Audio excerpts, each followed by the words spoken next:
Llamamos así a todos aquellos conceptos que tienen una relación directa con la cantidad y con la calidad, dice, de la prestación laboral,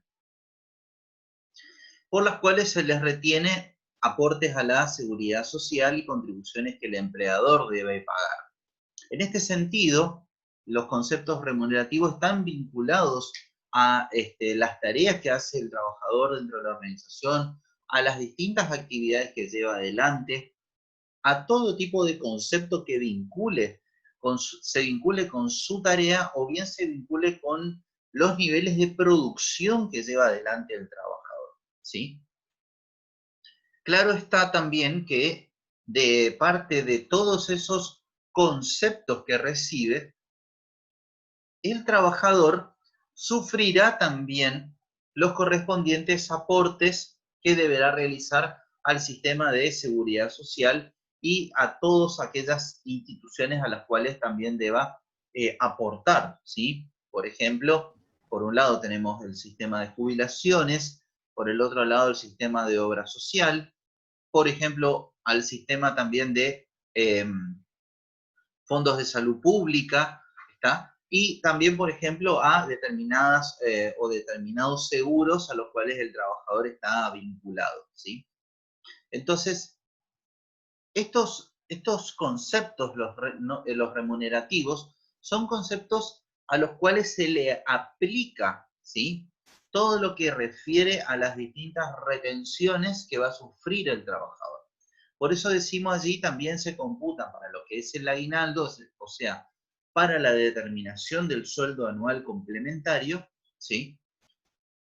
También forma parte de los conceptos que van a ser embargables, en el caso de que el trabajador, por ejemplo, tenga una deuda alimentaria o una deuda, por ejemplo, con una institución financiera, como decíamos.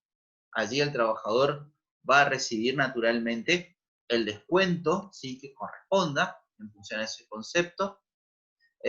Por supuesto que también a partir del mismo va a tener que tributar, en el caso de que corresponda, el respectivo impuesto a las ganancias por la cuarta categoría que corresponde a los impuestos a la ganancia para los trabajadores en relación de dependencia, y sobre el cual también se determinan y se calculan las indemnizaciones en el caso que correspondan, ¿sí? ¿Ustedes han visto algo de indemnizaciones hasta la fecha en derecho laboral?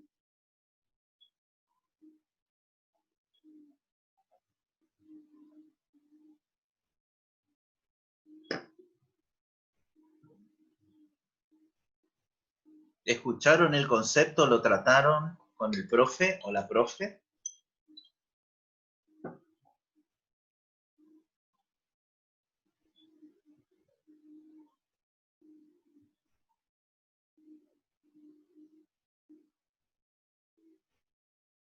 ¿Se entendió la pregunta, chicos?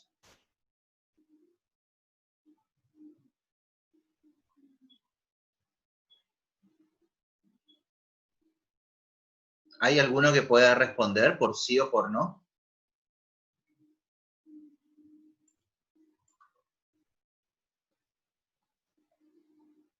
Preguntaba si en derecho laboral han abordado el tema de indemnizaciones.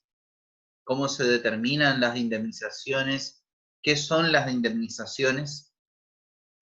¿Qué tipo de indemnizaciones hay?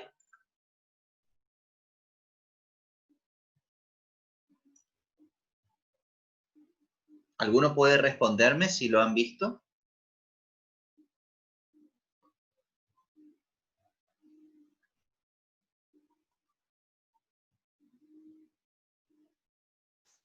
Bien. Si nos llega a dar el tiempo en el día de hoy, vamos a tratar de abordarlo de manera aunque sea muy sintética, ¿sí? Para que al menos puedan tener una noción. Pero seguramente en derecho laboral lo van a poder abordar más específicamente, ¿sí? Decíamos entonces que se computan para el cálculo de indemnizaciones, y aquí en este apartado están todo lo que comprendemos como naturalmente los sueldos, está todo lo que representan las comisiones que se pagan, el concepto también de las horas extras, ¿está? Es decir, todos aquellos conceptos por los cuales va a existir algún tipo de retención luego en conceptos de, por ejemplo, aportes jubilatorios, obra social, seguros, ¿está? Impuestos a las ganancias, en el caso de que corresponda, ¿está? Y también, por supuesto, deudas, por ejemplo, de tipo alimentarias. Los conceptos no remunerativos, por el contrario, son todos aquellos conceptos en los cuales no se tienen en cuenta a la hora de considerar el pago o la sumatoria para el pago de los aportes y contribuciones que mencionamos anteriormente. ¿Está? Por lo tanto, estos conceptos lo que producen es que no se toman en consideración para el cálculo del aguinaldo, de las vacaciones, por ejemplo, de las indemnizaciones, de las horas extras, del pago de comisiones, etcétera, etcétera, etcétera. ¿Está? Tampoco forman parte del sueldo, el salario básico. ¿Está? Por lo tanto, los conceptos remunerativos son llamados así porque no reúnen o no se, digamos, vinculan con ningún tipo de concepto sobre el cual se aplique alguna forma de cálculo o algún cálculo específico. Típicamente también estos conceptos no remunerativos son llamados pagos o sumas en negro, ¿sí? Como una forma de, digamos, eh, hacer referencia a aquellos conceptos que se pagan y sobre los cuales el trabajador los recibe libremente, digamos, sin ningún tipo de afectación específica. Esto tiene su parte buena y su parte no tan buena. Por el lado de lo positivo, podríamos decir, es un sueldo que mientras yo lo perciba, ¿está? Lo voy a poder disfrutar sin ningún tipo de retención. ¿Estamos? Entonces lo recibo así enterito, podríamos decir. Me pagan 2.000 pesos en concepto no remunerativo, perfecto, lo recibo entero esos 2.000 pesos. Si me aumentan el salario básico 500 pesos, por ejemplo, 1.000 pesos, parte de esos 1.000 pesos van a ir a lo que es el sistema de jubilación, parte van a ir a lo que es el sistema de obra social y así sucesivamente. Entonces, de esos 1.000 pesos, yo en realidad terminé recibiendo, por ejemplo, 700, por dar una cifra única, ¿sí? Ahora, esos conceptos no remunerativos se van a mantener en tanto y en cuanto yo esté dentro de la organización o esté dentro de un determinado sector de la organización, ¿está? En donde se pagan esos conceptos no remunerativos.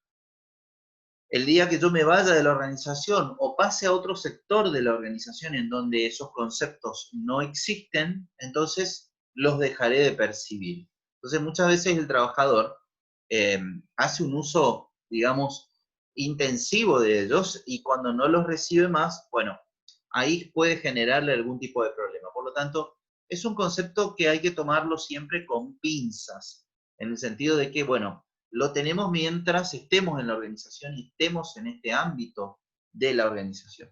Una vez que ya estemos fuera de la organización, no lo recibiremos más o estemos fuera del ámbito específico en donde ese concepto se abona, ¿sí?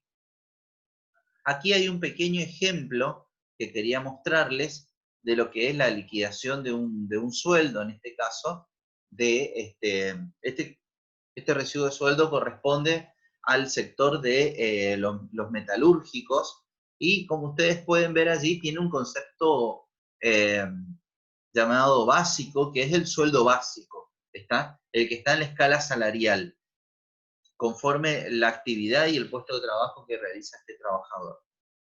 Dice unidad 30 porque se consideran 30 días del mes, ¿está? Y por eso allí ustedes pueden ver que está en la columna de remunerativo.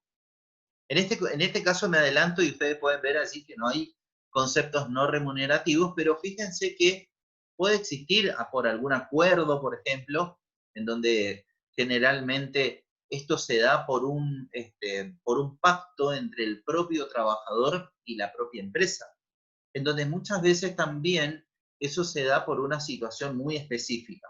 Ejemplo, se trata de un puesto de trabajo de difícil cobertura, es decir, hay pocos profesionales en el medio. Entonces, el trabajador puede acordar, ¿sí?, con el empleador el pago de algún tipo de concepto no remunerativo, en este caso algún acuerdo, dado que, bueno, mientras ese trabajador esté en la organización, él va a recibir esa suma de dinero, ¿sí? Entonces, en eso se enfoca, digamos, el concepto no remunerativo. Es algo que se puede negociar incluso entre las partes de manera unilateral, ¿estamos? El sueldo básico no, porque pertenece a una escala salarial que ha sido ya naturalmente definida, ¿sí?, y homologada. A partir de eso también se abona, por ejemplo, el concepto de la antigüedad. Fíjense que ahí dice unidad 10 y es el 10% del sueldo básico, ¿sí? Luego hay un concepto que es asistencia y puntualidad. Esto puede estar referido a alguna escala, digamos, específica que se determine para este concepto. Luego hay un concepto basado en una normativa, un decreto en este caso, que es un incremento llamado solidario. Luego hay un acuerdo del año 2019 y 2020, bueno, que también, por ejemplo, puede formar parte del sector en el cual está esta organización y que abarca a determinado grupo de trabajadores o a todos los trabajadores de la organización. Luego vienen todos los descuentos, ¿sí?, que también van a formar parte, fíjense allí, de la sumatoria de todo lo que representa el concepto o los conceptos remunerativos. Bueno, a partir de la sumatoria de todos esos conceptos remunerativos es en donde se aplica el 11%, por ejemplo, para la jubilación, el 3%, en realidad es del 6% para obra social, ¿sí?, tomando la ley 19.032 y obra social. Después, determinados aportes que se establecen en función del convenio colectivo de trabajo. Por eso ustedes ven las siglas allí CCT, ¿sí?, que significa Convenio Colectivo de Trabajo. Y después, bueno, hay un aporte fijo que se hace también a una obra social específica. El concepto de convenio colectivo de trabajo es un acuerdo que se da entre partes, en este caso, entre representantes de trabajadores, es decir, sindicatos que tienen personería jurídica, y un grupo de empresas o una empresa, dependiendo del caso, en el cual pactan determinadas condiciones para el trabajador o para los trabajadores, ¿sí?, de ese sector. En el caso del convenio colectivo de trabajo, él mismo no puede, de alguna manera, presentar menores derechos para el trabajador que aquellos que contempla la ley de contrato de trabajo, ¿sí? Por lo tanto, la ley de contrato de trabajo es, podríamos decir, el piso, ¿sí?, en materia de derechos del trabajador que todos los trabajadores poseen. A partir de ahí es en donde se negocian en estos convenios colectivos de trabajo, bueno, naturalmente todos estos beneficios de los que estamos aquí conversando, ¿sí?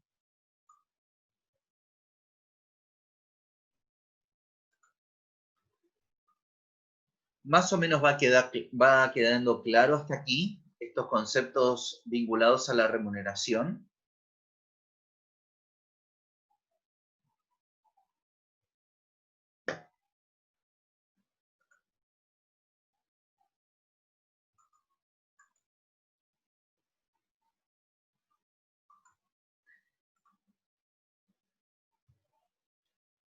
Volviendo a lo que es el caso de la remuneración, siguiendo, digamos, con este concepto, en la ley de contrato de trabajo aparece un concepto muy particular que en el artículo 116 menciona y que es el salario mínimo vital y móvil, ¿sí? ¿Por qué se llama así? Lo vemos en el desarrollo del artículo 116, el cual menciona y dice lo siguiente: la menor remuneración que debe percibir en efectivo el trabajador sin cargas de familia en su jornada legal de trabajo, de modo que le asegure alimentación adecuada, vivienda digna, educación, vestuario, asistencia sanitaria, transporte y esparcimiento, vacaciones y previsión. De alguna manera lo que la ley intenta es proteger al trabajador. ¿Para qué? Para que la remuneración que reciba él mismo le permita cubrir todos estos aspectos que están aquí mencionados en la ley de contrato de trabajo, ¿sí? Hasta hace muy pocos días, podríamos decir hasta hace 2 semanas estrictamente, el salario mínimo vital y móvil era un valor que se encontraba en 16.875 pesos. A partir de una reunión específica, ahora lo vamos a detallar, se elevó este valor y se lo va a incrementar en 3 tramos, ¿sí? Pero volviendo a la definición, el salario mínimo vital y móvil lo que pretende, como dice allí, es ser la menor remuneración que debe percibir en efectivo al trabajador. En efectivo quiere decir eh, en concepto neto, ¿sí? Eso como primer punto. Digamos, de esa menor remuneración que debe percibir el trabajador en efectivo, el mismo no debe contemplar cargas de familia. Nosotros en el recibo que hemos visto recién no hemos visto ningún concepto de carga de familia, pero las cargas de familias no son abonadas por el empleador, sino son abonadas por el organismo previsional, que en este caso es la ANSES, ¿sí? Es decir, yo puedo cobrar un concepto, digamos, por mi esposa, puedo cobrar un concepto por mis hijos, o puedo cobrar un concepto por alguna persona que yo tenga a mi cargo, ¿sí? Eso significan las cargas de familia, también denominadas asignaciones familiares, ¿está? Y esto corresponde a su jornada legal de trabajo. La jornada legal de trabajo y en la cual, digamos, ese salario mínimo vital y móvil se apoya, son las jornadas normales de 8 horas diarias o 48 horas y 48 horas semanales, ¿está? Y el artículo lo que pretende es de alguna manera proteger la integridad del trabajador, de manera tal que el mismo pueda recibir a partir de esa remuneración una alimentación que sea adecuada. La ley no dice específicamente qué se considera una alimentación adecuada, pero digamos que de alguna manera lo que intenta aquí el legislador es que mediante esa remuneración el trabajador pueda gozar de 4 comidas diarias, ¿sí? Es decir, desayuno, almuerzo, merienda y cena, ¿sí? También que tenga una vivienda digna. No necesariamente aquí debe entenderse el hecho de que la vivienda debe ser propia, es decir, se la tenga que poder comprar por sus propios medios, sino que al menos tenga la posibilidad, por supuesto, de alquilar o rentar una vivienda para su propia, digamos, subsistencia, ¿sí? Que también pueda recibir educación, en el caso de que el trabajador, por supuesto, quiera educarse, quiera llevar adelante algún tipo de estudio de nivel superior, etcétera, también lo pueda, digamos, financiar con esta actividad, con esta remuneración. Le permita naturalmente vestirse. Estamos hablando acá de los aspectos que hemos analizado incluso el año pasado en la pirámide de las necesidades de Maslow, ¿sí? Cuando hablábamos de la pirámide o la teoría de las necesidades, ¿sí? De la motivación. Bueno, estamos hablando de los conceptos o elementos que están en la base de la pirámide. Y por supuesto en el siguiente nivel también. Asistencia sanitaria, ¿está? Esto proporcionado fundamentalmente por la obra social, o en el caso de que tenga que, por supuesto, acudir a algún tipo de centro asistencial, o bien tenga que seguir algún tipo de tratamiento médico, lo puede hacer naturalmente con la remuneración que recibe. Esto fundamentalmente basado en el hecho de que tenga que comprar medicamentos de manera habitual y periódica, ¿sí? Para atender algún tipo de enfermedad que sea, digamos, prolongada o que sea duradera para toda la vida del trabajador. También que le asegure el transporte. El transporte puede ser dado por cualquier medio, ¿sí? Bien sea una bicicleta, una moto, un auto, transporte público, el que fuere. ¿Estamos? Por supuesto que el trabajador, en función a este salario mínimo, podrá elegir el que más se adecue naturalmente a la remuneración que recibe y a los gastos que tiene. ¿Está? Por lo tanto, podrá optar por un transporte u otro, pero lo importante es que le asegure un transporte, ¿sí? Un medio de transporte. Y por supuesto también esparcimiento, es decir, que pueda disfrutar de algún modo de actividades al aire libre o bien en determinados espacios de recreación. Vacaciones, esto no significa de que la remuneración le debe proporcionar determinada, digamos, cantidad de dinero para que se pueda ir donde él quiera. No. Las vacaciones tienen que ver con, fundamentalmente, un espacio de tiempo que él va a poder gozar, ¿sí? Sin tener que asistir naturalmente a la organización. ¿Qué haga el trabajador con ese espacio de tiempo que él va a poder gozar sin asistir a la organización? Ya es una decisión del trabajador, ¿está? Pero esto no se refiere a que el trabajador tenga que sí o sí todos los años irse a Mar del Plata o, no sé, o a Bariloche o a cualquier lugar o punto turístico del país, ¿está? Las vacaciones tienen ese sentido, de darle un espacio de tiempo al trabajador de descanso, ¿está? Dentro de un periodo cierto de tiempo. Y por supuesto también previsión. Esto significa realizar aportes a las entidades que correspondan para que pueda recibir determinados beneficios, ya sean en el mismo tiempo o a futuro. Esto se da fundamentalmente por cuando hace los aportes a la obra social, puede disponer de la obra social para hacerse todo tipo de atención médica que esté dentro del programa médico obligatorio, el PMO, que contemplan las obras sociales, la ley de obras sociales. También, por supuesto, su futura jubilación, esto naturalmente, como ustedes pudieron ver en el caso anterior, ¿sí? Se le descuenta un 11% al trabajador, lo cual significa que esos, en este caso, como se pueden ver, 5.418, van a ir a ser destinados al ANSES, que es la Administración Nacional de Seguros, sí, de Seguros del Estado, ¿sí?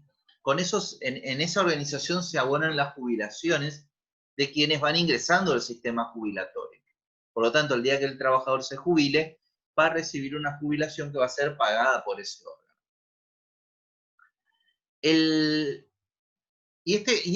Digamos, esta menor remuneración de la que habla la ley, ¿cómo se determina? ¿Quién lo determina? Bueno, la reglamentación define que esta menor remuneración se paga a partir de la definición dada por 3 órganos que se reúnen de manera periódica, ¿sí? No dice que estrictamente sea anual. En general es anual, digamos, esa forma de reunión y de determinación, pero puede ser un periodo mayor o un periodo menor. Y ese órgano se llama Consejo del Salario, Consejo Federal del Salario Mínimo Vital y Móvil. Y ese Consejo Federal del Salario Mínimo Vital y Móvil lo integran 3 tipos de organizaciones. Es decir, es un ente tripartito. Por un lado, el gobierno nacional, ¿sí? Es decir, el Poder Ejecutivo Nacional, a través del ministro de Trabajo que exista, digamos, en ese momento, como representante del Poder Ejecutivo Nacional y como representante, naturalmente, del Ministerio de Trabajo de la Nación. También ese ministro de Trabajo, por supuesto, va a ir acompañado por otras autoridades, digamos, gubernamentales que tienen que ver con la materia específicamente. Por el lado de las empresas van a estar representantes de organizaciones empresarias. Acá, por ejemplo, entra la CAME, es decir, la Confederación Argentina de la Mediana Empresa. Entran otro tipo de organizaciones como, por ejemplo, la UIA, la Unión Industrial Argentina, y otro tipo de cámaras empresarias que tienen que también tener injerencia, digamos, sobre esta temática, ¿sí? Entonces, y La tercera parte, por supuesto, está dada por los representantes de los trabajadores, es decir, los sindicatos a través de la Confederación General del Trabajo, que es la famosa CGT, que a través de sus representantes también se sientan a negociar, ¿sí? ¿Qué negocian? Bueno, negocian los montos fundamentalmente que van a fijar este salario mínimo vital y móvil. Muy recientemente hubo una reunión de este consejo y se definió que, bueno, ahora a partir del sueldo del mes de octubre, cada trabajador eh, tiene como salario mínimo vital y móvil un monto total de 18.900 pesos. Entonces, un trabajador, llamémosle sin carga de familia, está una persona que recién ingresa a una organización, está en el nivel más operativo de la organización, eh, no puede recibir un menor valor en efectivo que ese monto que allí está definido, ¿sí? 18.900 pesos. A partir del mes de diciembre, ¿sí? Esto lo va a cobrar, por supuesto, en el mes de enero, perdón, en el mes de noviembre, ¿sí? Porque el sueldo se abona o la remuneración se abona a mes vencido, ¿sí? A partir de diciembre del 2020, esa remuneración pasará a ser de 20.587 pesos con 50. Esto quiere decir que esa remuneración será percibida por el trabajador a partir del mes de enero del 2021, ¿sí? Y a partir del mes de marzo del 2021, la menor remuneración también va a ser de 21.600 pesos. Por supuesto que recién la va a percibir esa remuneración en el mes de abril, ¿sí? Esto, volvemos a lo mismo, es por una jornada legal de trabajo, ¿sí? Es la jornada de 8 horas o 48 horas semanales, ¿sí? ¿Hay algún tipo de duda con respecto a este concepto particular?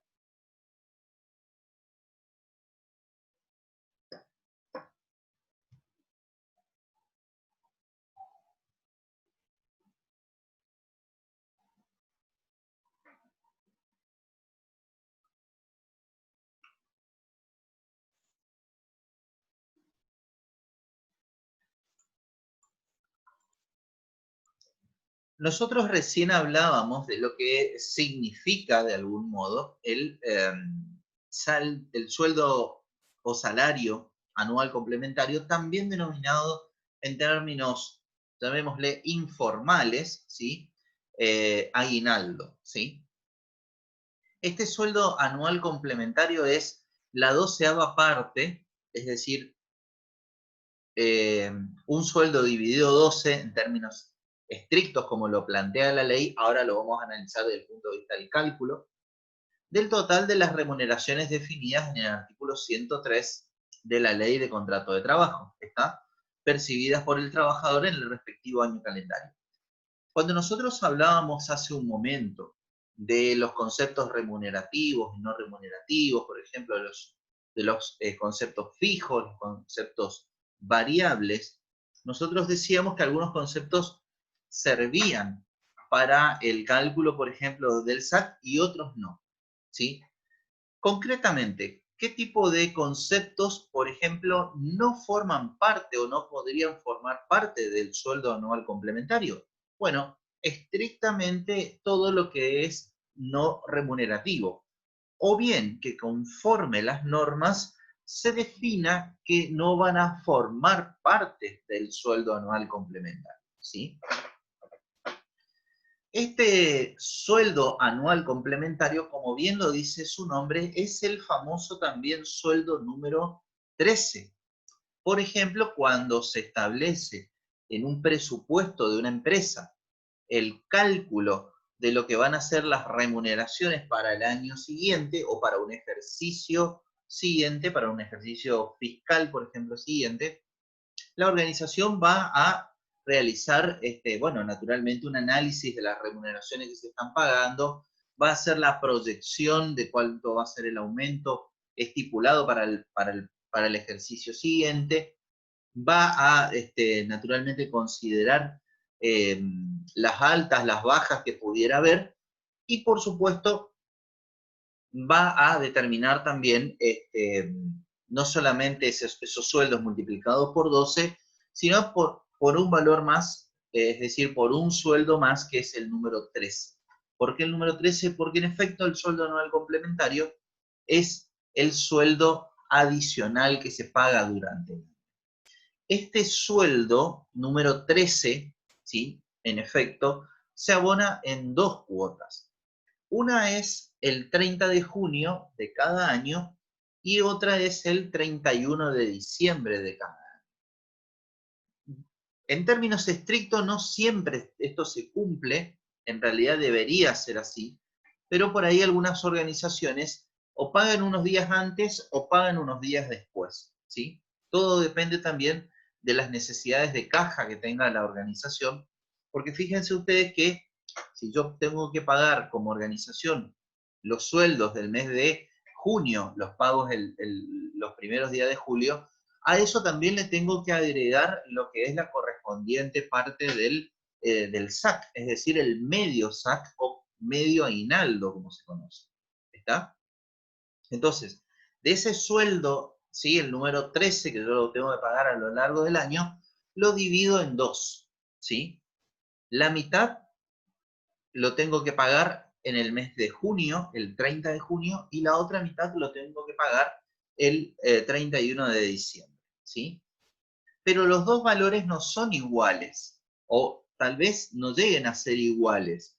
¿Y esto en función a qué va a estar? Bueno, que el cálculo de este sueldo anual complementario se toma en cuenta en función a lo siguiente. Y allí ustedes tienen una pequeña fórmula de cálculo que es la que me permite determinar el SAC proporcional para el semestre, en este caso, que corresponde. Y eso se determina en función a lo siguiente. Supongamos que yo soy un trabajador que ingresó, bueno, ya estoy trabajando en la organización hace un tiempo, ¿sí? Es decir, ya estoy trabajando hace varios años. Estoy transitando todo el primer semestre, he trabajado más de la mitad, ¿sí? Del semestre, que eso es lo que también dice la ley, tengo que haber trabajado más de la mitad, efectivamente, ¿sí? Para poder percibir el SAC. Entonces lo que hace la organización es tomar la mejor remuneración que se haya devengado durante ese primer semestre, ¿sí? Generalmente las remuneraciones no varían mucho, pero por ahí puede existir alguna que por algún tipo de remuneración adicional, ¿está? Que yo recibí, por ejemplo, algún premio, algún tipo de bonificación o lo que sea, se va a tomar a esa como la mejor remuneración, ¿sí? Devengada durante el primer semestre en este caso. Lo divido por dos naturalmente, ¿está? Porque estamos hablando de dos partes en el año, y lo tengo que dividir por la cantidad de días que tenga el semestre y multiplicarlo por la cantidad de días trabajados en el semestre, ¿sí? Si yo quiero simplificar el cálculo, directamente lo que hago es tomar la mejor remuneración que tengo durante ese semestre, ¿sí? Lo divido por, en este caso, 6, ¿está? Y listo, ¿está? Que son los meses que yo tengo. Y eso es simplemente lo que tengo que abonar, ¿estamos?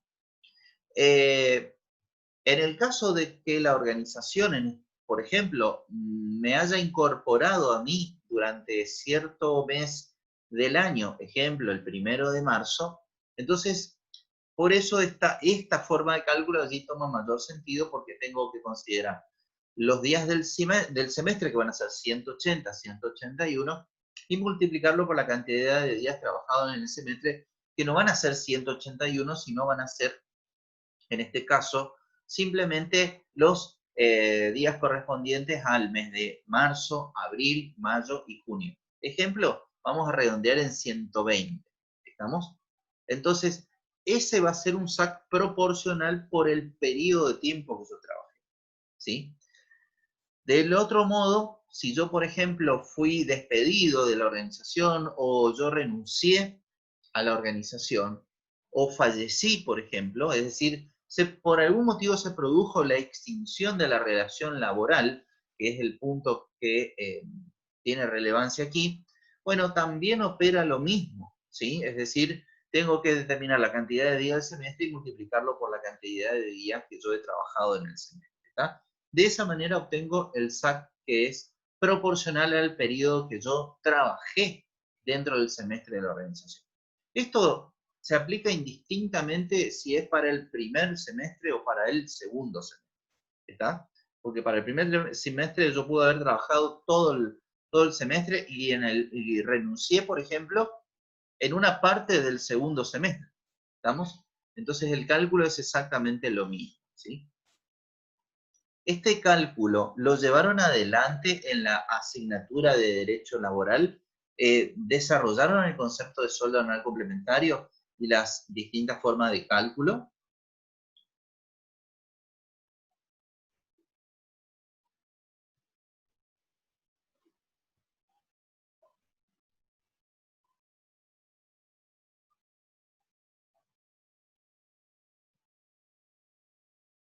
¿Se entendió la pregunta?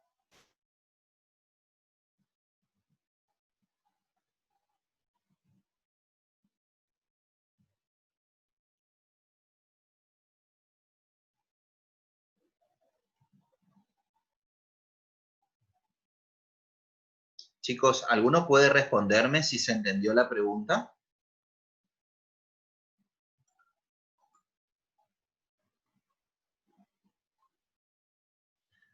Preguntaba si ustedes en Derecho Laboral ya trabajaron con el concepto de sueldo anual complementario. ¿Ya vieron sueldo anual complementario?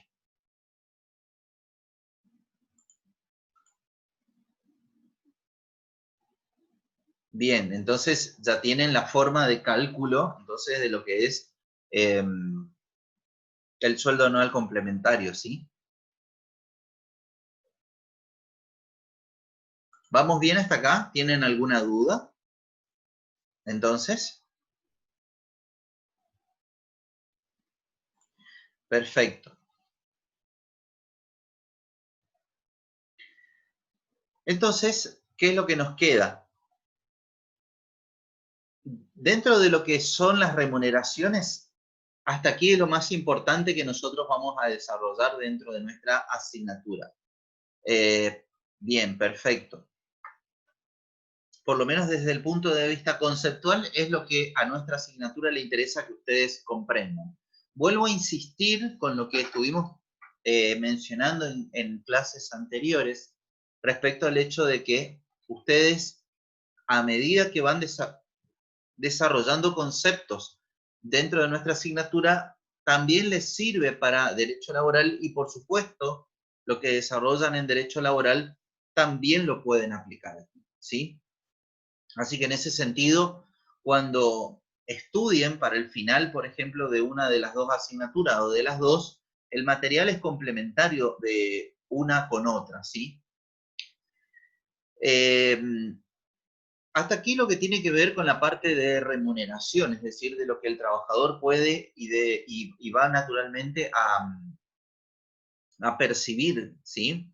Hay una parte que nos queda por desarrollar que lamentablemente por cuestiones de tiempo no lo podemos hacer, que es toda la parte de las indemnizaciones.